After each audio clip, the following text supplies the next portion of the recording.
Time Stalker is officially coming to the US in 2025. Let's celebrate that. If you're not familiar with this film, it is directed by Alice Lowe, starring Alice Lowe, Anya Barnard, Nick Frost, Tanya Reynolds, and my favorite boy of all time, Jacob Anderson. As the self-acclaimed #1 Jacob Anderson fan, I felt like I had to talk to you about this movie. I'm obviously so hyped for it.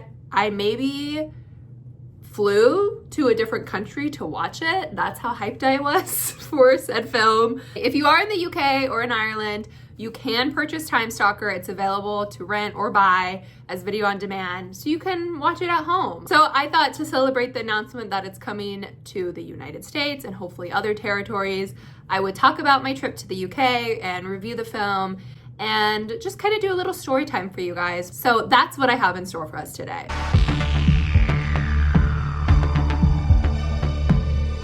Hi, I'm Cam. If you're not familiar with my YouTube channel, I make videos about Interview with the Vampire. I also happen to run Jacob Anderson Daily, which is a fan account for Jacob Anderson.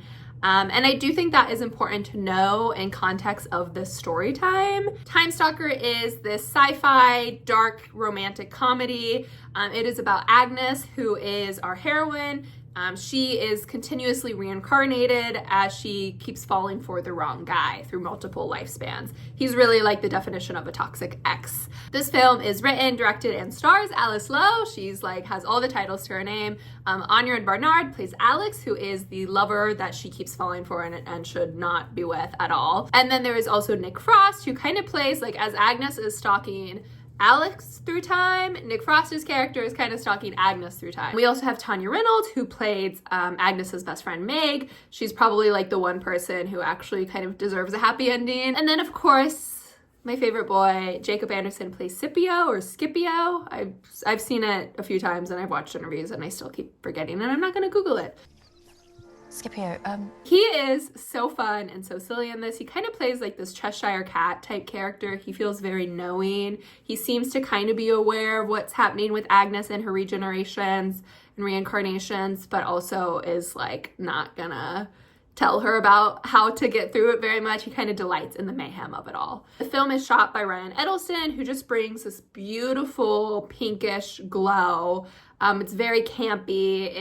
There's times where Scipio is talking to Agnes and it's all blurred out behind him. It's completely mesmerizing. And the costumes are just so glorious. We have like these eccentric, 1700s England gowns. We have 1940s war costumes. We have 1980s, like aerobic outfits, big hair. There's this beautiful hot pink wig that Agnes wears at one point. Jacob himself gets to wear some different types of wigs as well. I think my favorites are also very wig-based. I have a look in Scotland that's that massive, like, droopy wig. I love that. I also feel like the film is kind of like it almost is like Alice in Wonderland to a sense. I mean, obviously it's not that story, but it does kind of feel like she's falling in this rabbit hole of this man that she's obsessed with. And these are all kind of her cast of characters helping her on this journey to find herself. And before I even like saw the trailer or even knew about this film, I was going through Jacob Anderson's IMDb, as one does. And that's when I had heard about the film. It had premiered at Sundance, so there was some kind of conversation around it and some images from the film. And immediately I was hooked just from the aesthetic and from the surface value and kind of the images that we were seeing in the synopsis. I thought this was going to be like this really funny film. It seemed very eccentric. It seemed very like cutesy, very like just a fun time. I had previously wrote about this because I was so anticipated for it, and I described it as being the perfect girls' night film and the perfect way to end Brat Summer. And oh my god, like this girl, I clearly was in for a surprise with this film. The film is incredibly dark and sad. I find it very heartbreaking.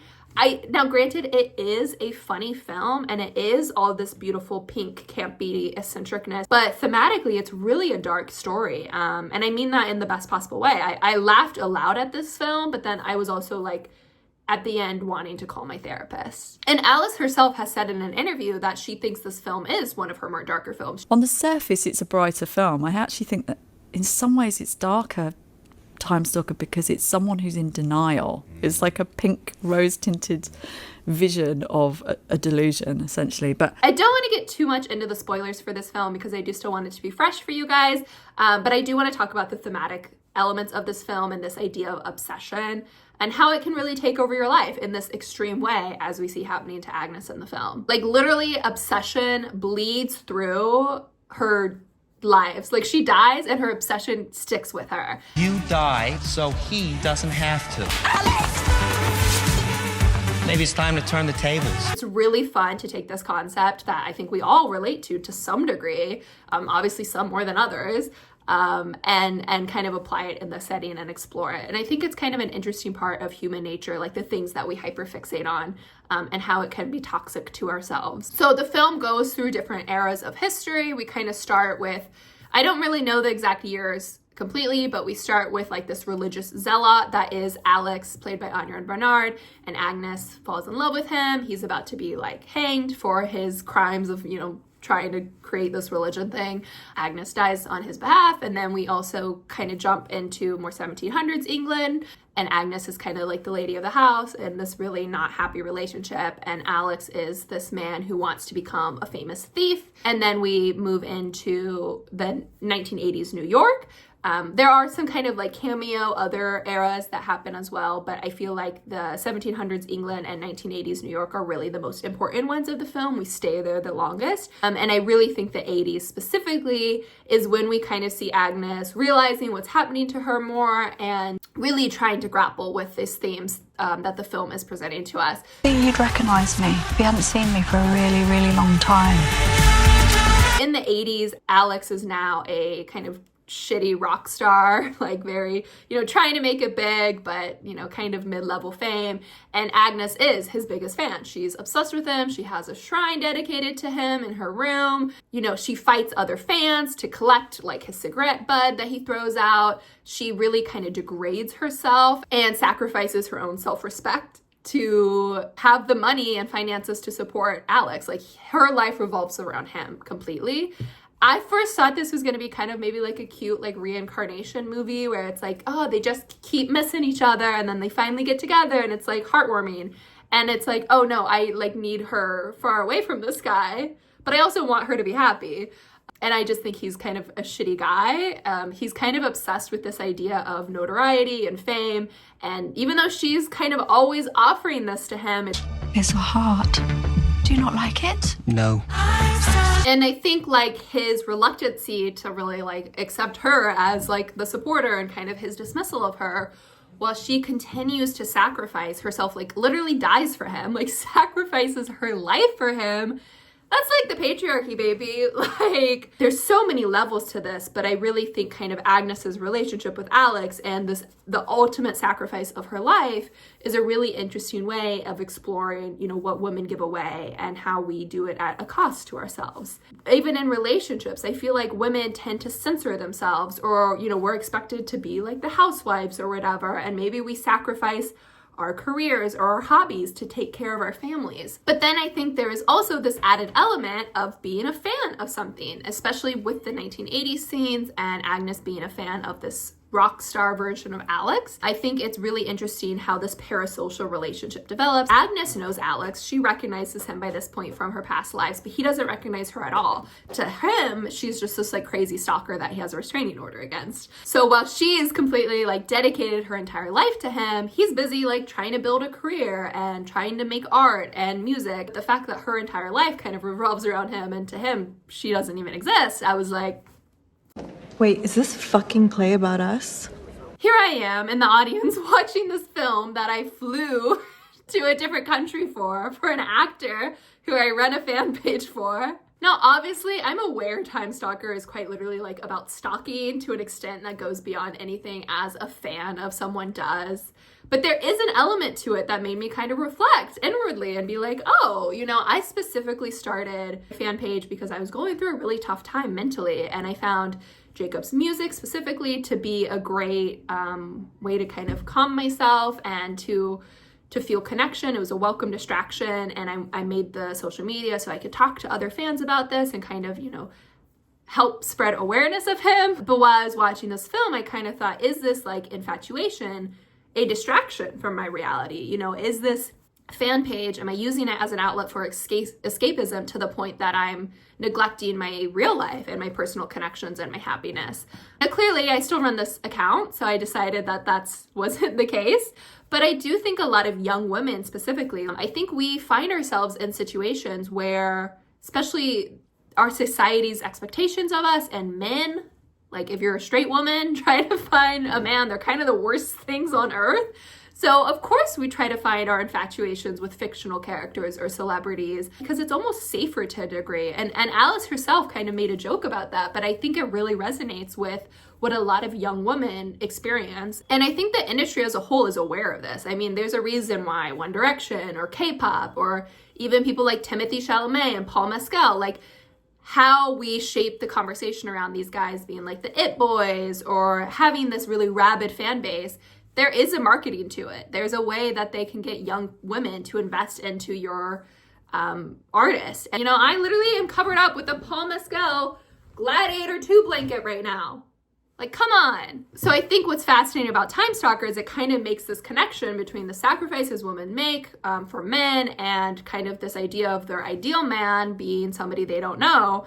And it's kind of like, well, can you blame us for wanting to do that? And I think it's really interesting to see these themes explored on film, even if it wasn't intentional. Like for me watching this, I was just like, I don't think I've ever felt this scene in a film before. And I think that's why I had such an emotional reaction to it and why it was so hard for me, because it felt like there was a whole conversation happening that at least maybe I projected my feelings onto it. But as I watched it, I was like, nobody's talking about this. This is not something that movies really explore. And I think beyond this really like dark undercurrent of a film, it is a fun time. It is so refreshingly unique.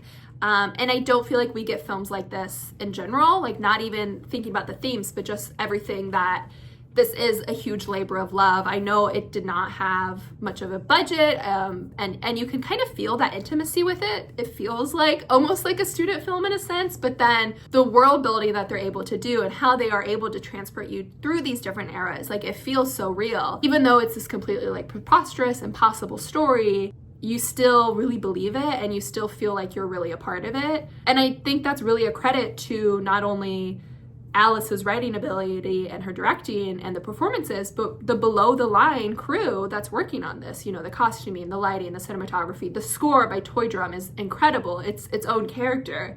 And when you have everybody kind of working together to do this, reusing props and making the most of what they have and putting all that they can into something, you feel that as an audience member. At least I did. So obviously I have to talk about Jacob Anderson specifically. Now, Jacob Anderson wears this like huge curly wig and a priest robe at one point. He has this like beautiful 1700s England, like almost like doorman type vibe. And then in the 80s, oh my God. In the 80s, at one point he's wearing like this red coat, like a bomber jacket, and he has this raspberry lipstick on and eyeliner and curly hair, and then he switches into this very like Prince purpley striped blazer. I think he has like a little handkerchief, and he has this terracotta lip and eyeliner, and he just looks so incredible. We've never seen Jacob like in a role like this and in a look like this. It is so fun. I'm just so grateful we get to see so many different versions of him. He devours this role. He is such a good actor. And in a role like Scipio, he is full of confidence and charisma. There's something a little bit slimy of him. Like I kind of am like, I don't trust this guy, but also I want to be his best friend and I want him to be in love with me. It is just so rare to see Jacob really having this much fun with the character. He's usually playing a very like brooding type, like silent brooding in Game of Thrones with Grey Worm. Even Louis is kind of like a depressed character. Obviously there's times where Louis gets to be a little bit more fun, but even like this, I think is taking that to the next level. And I also think Scipio as a character, like give me the show, like not even Jacob aside, he's just so fascinating because he does seem to be aware of what's happening, but it doesn't really benefit him to care. So I don't think he really like wants to intervene. He just kind of wants to watch this madness that ensues. He does seem a little bit like upset that he's kind of become this like side character. It's almost meta in that sense. And he is not on the top, as he says in the movie. Those at the bottom will one day be on the top, and vice versa. Yes, but a woman will never be on top. Not in my experience. Whatever you're imagining him to be in this, like, multiply that by infinity. It is amazing. So transitioning from thoughts about the film, I want to talk about my trip to the UK just a little bit of story time for you. I jokingly say I like flew to the UK to see this movie, but obviously that's not 100% true. I wanted to go to the UK anyways. Maybe I felt a little bit more inspired to go when the movie release was announced. I wasn't able to go to the premiere because I already had my trip booked, but I was able to connect with organization or person who was promoting the film on social media, and got to get some free goodies from the trip. I felt very spoiled. It was really fun to run this fan account because I had been updating on the movie quite frequently since I was just personally excited for it as like a person who loves independent films and as a person who loves Jacob. So I had been, you know, like sharing out as much information about it as I could find. And then I actually like got to premiere an exclusive clip from the film, which was so fun. I was like actually in a movie when all of this was like happening on Twitter. So I came back and they like had tagged me and been like, will you post this? And then they like sent me the clip and I was like, what the fuck do I do with this? Because they didn't like explicitly say to like post it. So I was like, am I supposed to? Is this just like a me thing? So I think there was like a good like 2 hours when I was just sitting on this clip before I tweeted it. But as someone like working in the movie industry is like my dream job. Like I want to work within independent films. And as someone who grew up like consuming a lot of media and culture and especially fan communities, I've always been a part of one like throughout my life. That's like almost how I like chapter my life is like by which fan community I'm in. I've always like loved this space and I love what fan pages especially can do for communities and bring people together and be excited about stuff together, and that's why I made this. And it's really exciting to see the industry starting to tap into that. And I think, you know, with my own interest in film, that's why I kind of felt personally really inclined to update and support on this project. And it was just really lovely that that work got noticed. And I know that when I was talking with them, they said that they noticed they were interviewed with the vampire fans like at the premiere and they were very nice. And I think that's really cool that our community can kind of be seen as, you know, we support his work across all these projects. It just was like such a trip that felt so beautiful and so heartwarming, and I felt so happy. And I think, you know, if we think back to what I was saying before, that when I was watching this film, I was like, you know, am I using Jacob and my fan page as a distraction from my mental health and my happiness, as an escapism? And then when I'm on this trip, I feel now more than ever that the opposite is true. That fandom is not an escape for me, but it is a place where I feel like I can be myself, and I am the happiest ever because of this community. Without this fan page and without creating it, I don't know if I would have been where I'm at now. And I think it's just really amazing that Jacob, without even knowing it, you know, has impacted my life so much. So I guess all of this is to just say thank you. Thank you for being here. Thank you for supporting Jacob and for allowing me to support Jacob as well. So I hope you will see Timestalker when it's out near you. Go support independent films. If you're in the UK or in Ireland, I hope you will watch it. And I hope you will continue to support Jacob. And I will see you guys next time.